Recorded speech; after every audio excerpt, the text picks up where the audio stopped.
ጉድ አንድ ሰሞን አይደለም የሚሉት በጣም በሚገርም ሁኔታ 98 ቢሊየን የኢትዮጵያ ብር ኢትዮጵያ ትዘርፋለች።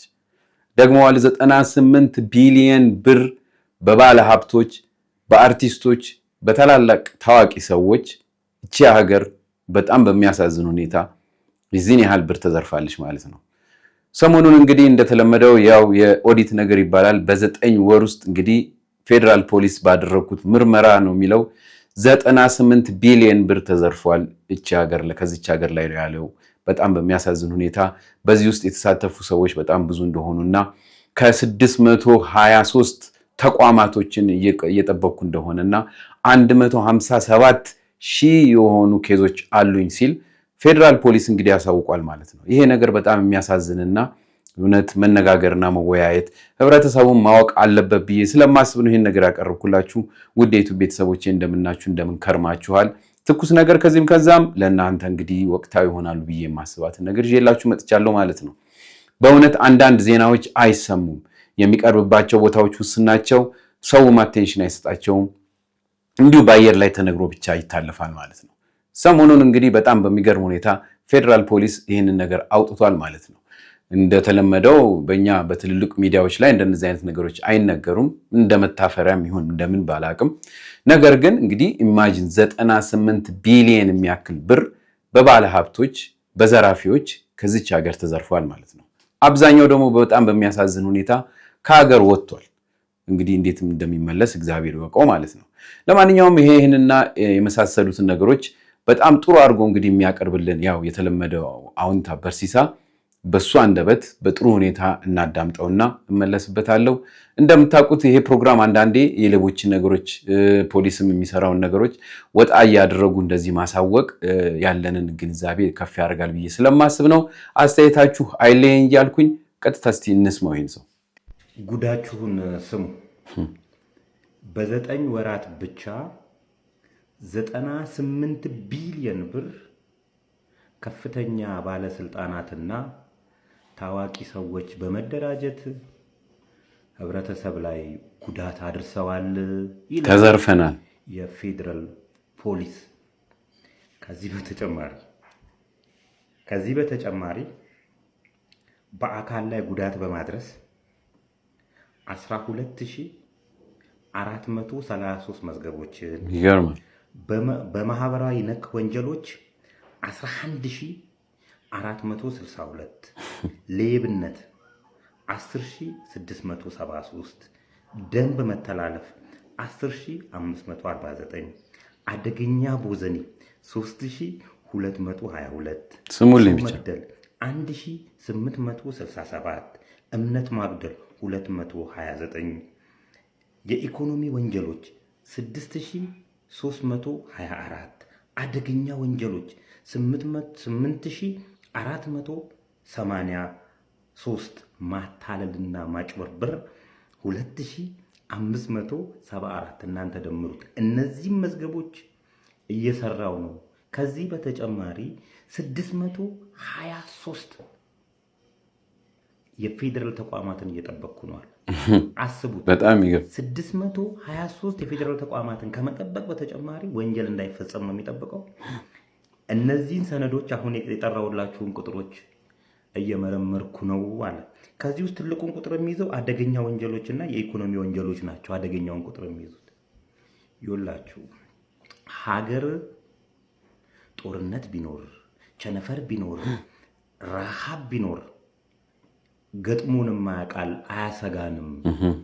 ሌባ በምን እና ባለስልጣናት ከተደራጁ ግን ለሀገር ፍራ። በዚህ አጋጣሚ የፌደራል ፖሊስ ስራውን እየሰራ፣ እውነቴን ነው የምላችሁ፣ ኢትዮጵያ ውስጥ ብቸኛው ቢዚየስት መስሪያ ቤት ፌደራል ፖሊስና የሀገር መከላከያ ናቸው። በእርግጠኝነት ማወራ ሌላዎቹ 8 ሰዓት መስራታቸው እንጃ እነሱ በስነ ስርዓት ቢሰሩ ኖሮ እነዚህ ሁለት ተቋማት ላይ ይሄን ያህል ጫና ባላደረ ነበር። በዚህ በተጨማሪ ምን ይላል መሰል ፌደራል ፖሊስ ከዋና ኦዲተር ጋር እምብዛም ነው ግንኙነታችን። ምን ማለት ነው? ዋና ኦዲተር አደገኛ የሆኑ ወንጀሎች ከነማስረጃው አሉ። ነገር ግን ማስፈጸም አይችልም፣ መክሰስ አይችልም፣ እንትኑ ማውጣት እንጂ ግንኙነት ከሌለው ይሄ እነዚህ ነገሮች እዛው የሼልፍ ማሞቂያ ነበሩ ማለት ነው። ስለዚህ እነዚህ ሰዎች ሁለቱ አካላት ፌደራል ፖሊስ እና ፌደራል ዋና ኦዲተር ኮላቦሬት አድርገው በጋራ ቢሰሩ ኑሮ ምን ያህል ወንጀሎች እንደሚበዙ እወቁት። በተጨማሪ ይሄ ሪፖርት የነገረን የሪፖርተር ጋዜጣ ነው። ሪፖርተር ጋዜጣ እንግዲህ የፊንቴክን ጉዳይ ሲያስተዋወቅ ከነበረ ሚዲያ አንዱ ነው። የኢኮኖሚ ወንጀሎች 6324 ነው። ስለዚህ አንተ ተቀራለ 6325ኛ ሌላውን አንብቡት። በእውነት በጣም በጣም በጣም የሚያሳዝን ነገር ታሪክ ነው። እዚህ እንግዲህ ጽሁፍ ላይ የወጣው ሪፖርተር ነው ያወጣው። ሌሎች እስካሁን ድረስ ያላወጡትም። ነገር ግን ይሄ መደበቅ የሌለበትና በእውነት ሁላችንም መገንዘብ ያለብንና ምን ያህል ይቺ ሀገር እየተበዘበዘች እንደሆነ ሁላችንም ማወቅ አለብን። በወሬ ብቻ ሳይሆን ይሄው ፕሩፍ እንግዲህ ፌደራል ፖሊስ ራሱ ይዞልን መጥቷል ማለት ነው። በጣም በጣም በጣም ነው የሚያሳዝነው። የዚህን ያህል ብር እንግዲህ ጠፋ ይባላል። በዚህ በኩል ደግሞ እንደምታውቁት ብዙ አይነት ልማቶች ተሰሩ ይባላሉ። ከውጭ ሀገር ያሉ እንግዲህ ብዙ ኢንቨስተሮች ገብተው የተለያየ አይነት እንግዲህ በቢሊየን የሚቆጠር እንግዲህ ሀብት ለመሰብሰብ ተብሎ የማይመጡ የተለያዩ አይነት ድርጅቶች እንደሌሉ እንሰማለን ማለት ነው።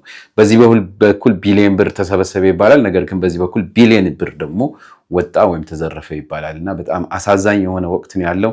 ይሄ ነገር እንዲሁ ችላ ተብሎ የሚታለፍበት ነገር መስሎ አይታየኝም። ሁለተኛ ነገር በተለማደው በሶሻል ሚዲያ ላይ እኛ የምናውቀው ይኸው እንግዲህ ሌሎች አይነት ወሮች ስለሆኑ እንደነዚህ አይነት ነገሮች የግድ የሚያወራና ይሄንን ነገር ግልጽ አድርጎ ለህብረተሰቡ የሚያስገነዝብ አካል ያስፈልጋል። በእውነት በቴሌቪዥን አልተነገረም። በአንዳንድ ትልልቅ የሶሻል ሚዲያ ነገሮች ላይ ይህ ነገር አልተሰማም። ለዛ ነው ላቀርበው የወደድኩት። ለምን ችላ ይባላል? በቢሊየን የሚቆጠር ብር ኢትዮጵያ አታ በዛ ላይ በጣም የሚያሳዝናችሁ ሰምታችሁት እንደሆነ በሺህ የሚቆጠሩ ሰዎች የሞት የግድያ እንግዲህ ወንጀሎች አንድ ላይ እዚህ ውስጥ አሉበት ማለት ነው። በዚሁ በገንዘብ ጥቅም እንግዲህ ተያይዞ ሊሆን ይችላልና እንደነዚህ አይነት ነገሮች መታለፍ ስለሌለባቸው ነው ያቀረብኩት። የራሳችሁን ኮሜንት ስጡበት። በእውነት ይሄ በጣም አሳሳቢ የሆነ ነገር ነው። ለሰዎች ሼር እናድርግ። የበለጠ እንደዚህ አይነት ወንጀል ነገሮችን ሰብሰብ አድርገን ብናስተዋውቅና ህብረተሰቡ ግንዛቤ ይዞ የተሻለን እንግዲህችን የተሻለ አገር ለመመስረት የሁሉ እንግዲህ ጥረት ይሁን እላለሁ። በተረፈ በሚቀጥለው እንደዚሁ አዳዲስ ነገሮችን እስካወጣላችሁና እስካገኝ ድረስ መልካም ጊዜ ይሁንላችሁ። በተቻለ መጠን እናንተ ሼር አድርጉ። አዲስ የሆነ ነገር ጠቁሙኝ ለማውጣትና ቶሎ እንደዚህ እንደሰበር ነገር ለማድረግ ሞክራለሁ።